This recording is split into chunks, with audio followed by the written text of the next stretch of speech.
പിറ്റേന്ന് രാവിലെ മുതൽ നിന്ന് തിരിയാൻ പറ്റാത്ത അത്ര തിരക്കിലായിരുന്നു ഓരോരുത്തരും. കല്യാണത്തലേന്നായതുകൊണ്ട് ധാരാളം ആൾക്കാർ വന്നുകൊണ്ടിരുന്നു. പിറ്റേന്ന് കല്യാണത്തിന് പങ്കെടുക്കാൻ ആകാത്തവരും ദൂരെ നിന്നുള്ളവരുമൊക്കെയായിരുന്നു വന്നുകൊണ്ടിരുന്നത്. മീനാക്ഷിയുടെ കൂടെ പഠിച്ച കുട്ടികളും പരിചയക്കാരും അല്ലാതെ വന്നവരുമെല്ലാം ഓരോരോ സമ്മാനങ്ങളുമായാണ് വന്നത്. തന്നെ കാണാനും സമ്മാനങ്ങൾ നൽകാനും ആരും ഉണ്ടാകില്ലല്ലോ എന്ന് കൃഷ്ണ സങ്കടത്തോടെ ഓർത്തു. മീനാക്ഷിയെ കാണാൻ എത്തിയവർ പോകാൻ നേരം കൃഷ്ണയെയും കാണാനെത്തി. ചിലർ ആശംസകൾ അറിയിച്ചപ്പോൾ മറ്റു ചിലർ അസൂയ നിറഞ്ഞ നോട്ടത്തോടെ പരിഹാസവാക്കുകളാണ് പറഞ്ഞത്. എല്ലാം ഒരു പുഞ്ചിരിയോടെ തന്നെ അവൾ സ്വീകരിച്ചു. ഉച്ച തിരിഞ്ഞ നേരത്ത് അഭിമന്യു വിളിച്ചു. എന്നിതിപ്പോൾ മൂന്നാമത്തെ തവണയാണ് വിളിക്കുന്നത്. തലേന്ന് രാത്രി സംസാരിച്ചപ്പോൾ തനിക്ക് എന്തോ ബുദ്ധിമുട്ടുണ്ടെന്ന് തോന്നിയത് കൊണ്ടാണ് രാവിലെ അഭി അമ്മയെ കൊണ്ട് വിളിപ്പിച്ചത്. എന്തെങ്കിലും പ്രശ്നമുണ്ടോ എന്ന് അവൾക്കും ആശങ്ക ഉണ്ടായിരുന്നു. ഒന്നുമില്ലെന്ന തൻ്റെ വാക്കിൽ അഭിക്ക് വിശ്വാസം ഇല്ലെന്ന് കൃഷ്ണക്ക് മനസ്സിലായിരുന്നു. അതുകൊണ്ട് തന്നെയാണ് വീണ്ടുമുള്ള ഈ ഫോൺ വിളി. അവൾ അറ്റൻഡ് ചെയ്തതും വീണ്ടും അവൻ രാവിലെ ചോദിച്ചത് തന്നെ ആവർത്തിച്ചു. ഒന്നുമില്ലെന്നുള്ള തൻ്റെ മറുപടി അഭി തൃപ്തനാകില്ലെന്ന് അറിയാവുന്നതുകൊണ്ട് അവൾക്ക് പറയാൻ മറ്റൊരു കാരണം കണ്ടെത്തേണ്ടിയിരുന്നു. ഇനിയെങ്കിലും പറ, എന്താ ഈ മൂഡൌട്ടിന് പിന്നിൽ? അഭിയുടെ ചോദ്യം കാതിൽ പതിച്ചു. പ്രത്യേകിച്ചൊന്നുമില്ല, അവൾ പതിഞ്ഞ സ്വരത്തിൽ പറഞ്ഞു. കൃഷ്ണ, ബി ഫ്രാങ്ക്, നിനക്ക് എന്ത് പ്രോബ്ലം ഉണ്ടെങ്കിലും എന്നോട് പറയാം. പ്രോബ്ലം ഒന്നുമില്ല. പിന്നെ എന്താ പറ്റിയത്? അവൻ അക്ഷമനായി. അത് വിവാഹ സമ്മാനവുമായി എന്നെ കാണാൻ വരാൻ ആരുമില്ലല്ലോ. അത് ഓർത്തപ്പോൾ വിഷമം വന്നു. യഥാർത്ഥ കാരണം അതല്ല എങ്കിലും ആ പറഞ്ഞതിലും സത്യം ഉണ്ടായിരുന്നു. തന്നോടൊരു ആശംസ വാക്കു പോലും ആരും പറഞ്ഞിട്ടില്ല എന്നത് അവളുടെ മനസ്സിനെ വേദനിപ്പിച്ചിരുന്നു. കൃഷ്ണ പറഞ്ഞത് അഭിമന്യുവിനെയും ഒരു നിമിഷം വേദനിപ്പിച്ചു. വിവാഹിതയാകാൻ പോകുന്നൊരു പെൺകുട്ടി, അവളോട് നല്ലൊരു വാക്ക് പറയാൻ പോലും ആരും എത്താത്ത അവസ്ഥ. അവിടെ വന്നവർ ആരെങ്കിലും നിന്നോട് മോശമായി സംസാരിച്ചോ? ഇല്ല. അങ്ങനെ ആരെങ്കിലും മോശമായി നിന്നോട് സംസാരിക്കുകയോ ആക്ഷേപിക്കുകയോ ചെയ്യുന്നുണ്ടെങ്കിൽ ആ നിമിഷം എന്നെ അറിയിക്കണം കേട്ടോ. അവൻ്റെ ശബ്ദം മൃദുലമാകുന്നത് കൃഷ്ണ അറിഞ്ഞു. എങ്കിൽ ശരി, അല്പം തിരക്കിലാണ്, പിന്നെ വിളിക്കാം. അവിടെ എന്ത് ബുദ്ധിമുട്ടുണ്ടായാലും വിളിക്കാൻ മറക്കരുത്, അവൻ ഒന്നുകൂടി ഓർമ്മിപ്പിച്ചു. കോൾ കട്ട് ചെയ്തു. കുറച്ചു നേരം കൃഷ്ണ ഫോണും കയ്യിൽ പിടിച്ചു നിന്നു. പിന്നിൽ ആരുടെയോ കാൽപെരുമാറ്റം കേട്ടപ്പോഴാണ് അവൾ തിരിഞ്ഞു നോക്കിയത്. ഒരു നിമിഷം അവൾക്ക് തൻ്റെ കണ്ണുകളെ വിശ്വസിക്കാനായില്ല. അച്ഛൻ്റെ പെങ്ങൾ വന്നിരിക്കുന്നു, ശ്രീജിത്തിൻ്റെ അമ്മ. എന്തെങ്കിലും കുഴപ്പമുണ്ടാക്കാനായിരിക്കുമോ അവർ വന്നത് എന്ന് കൃഷ്ണ സംശയിച്ചു.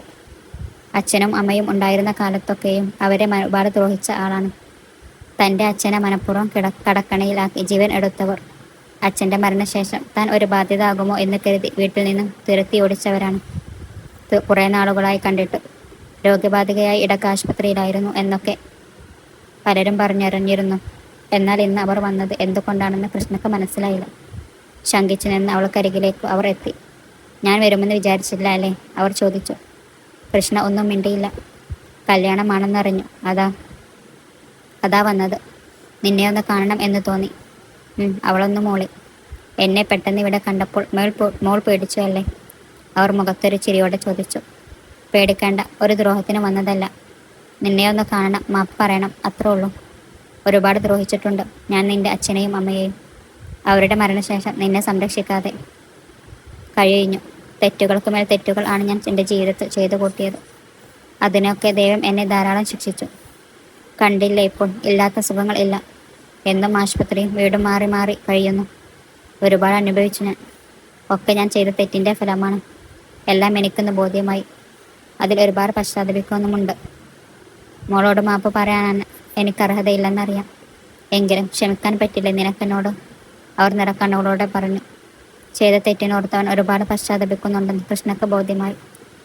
സാരമില്ല, എനിക്ക് ദേഷ്യമില്ല, ആരോടും വെറുപ്പുമില്ല. എൻ്റെ കല്യാണം ആണെന്നറിഞ്ഞപ്പോൾ കാണാൻ വന്നില്ലേ, അത് മതി. എൻ്റെ സ്വന്തം എന്ന് പറയാൻ ഒരാളെങ്കിലും എത്തിയല്ലോ. അത് പറയുമ്പോൾ അവളുടെയും കണ്ണുകൾ നിറഞ്ഞിരുന്നു. അവർ കൃഷ്ണയെ കെട്ടിപ്പിടിച്ചു. കുറേ നേരം കരഞ്ഞു. ഒരുപാട് നേരം മാപ്പ് പറഞ്ഞു. ശപിക്കരുതെന്ന് ആക്ഷേപിച്ചു. അവർ കയ്യിൽ കരുതിരുന്ന ചെറിയൊരു പൊതി കൃഷ്ണക്ക് നേരെ നീട്ടി.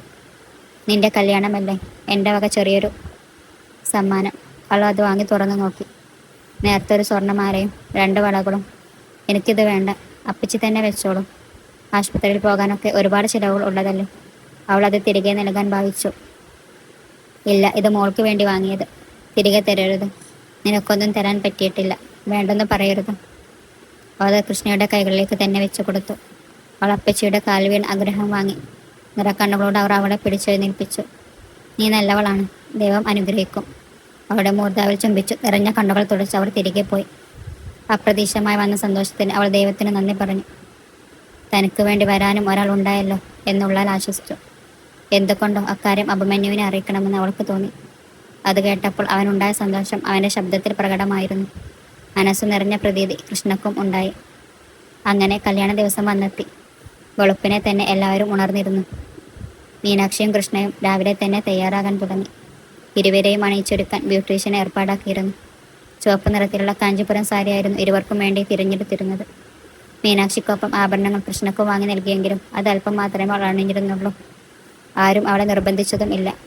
സാരിയെടുത്തു തലയിൽ മുല്ലപ്പൂ വെച്ച് മുടി പിന്നിലേക്ക് കെട്ടിവെച്ചു. കൃഷ്ണവേണി മണവാട്ടിയായി ഒരുങ്ങി ഇറങ്ങി. കൂടെ മീനാക്ഷിയും. നാരായണിയമ്മയുടെയും രവീന്ദ്രൻ്റെയും സതീശൻ്റെയും ബാക്കിയുള്ള മുതിർന്നവരുടെയും എല്ലാം അനുഗ്രഹം ഇരുവരും വാങ്ങി. കൃഷ്ണ മീനാക്ഷിയെ നോക്കി പുഞ്ചിരിച്ചു. അവളും തിരികെ പുഞ്ചിരി സമ്മാനിച്ചു. മറ്റുള്ളവരുടെ നിർദ്ദേശപ്രകാരം നിശ്ചയിച്ച സമയത്ത് തന്നെ ഇരുവരും വീട്ടിൽ നിന്നിറങ്ങി. കൃഷ്ണയുടെ കൈകൾ കോർത്ത് പിടിച്ചുകൊണ്ട് മീനാക്ഷി ഓഡിറ്റോറിയത്തിലേക്ക് പോകാനായി തയ്യാറാക്കി നിർത്തിയിരിക്കുന്ന വാഹനത്തിലേക്കു കയറി.